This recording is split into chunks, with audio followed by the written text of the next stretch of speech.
Today I want to share with you one little trick that will save you time if you have multiple collections. We have congruent and incongruent. And let's say that I'm not familiar with that. And congruent again, and it's repeating, so in this case that's a keyword.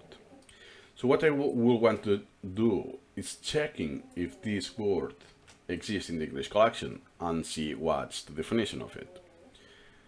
Usually I will go to File, Open Collection, select the collection, and so on. But there's a shortcut. You can use shortcuts. So press Ctrl O. By default will be empty, so you have to select one. So I will click on Advanced English Collection. Inept.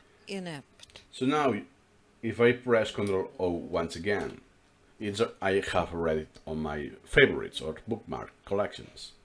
So I will add my main collection, which in my case is learning. And now I have both.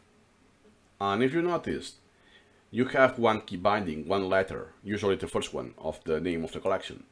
So now if I want to switch to my English collection, it will be as easy as Ctrl O and the letter.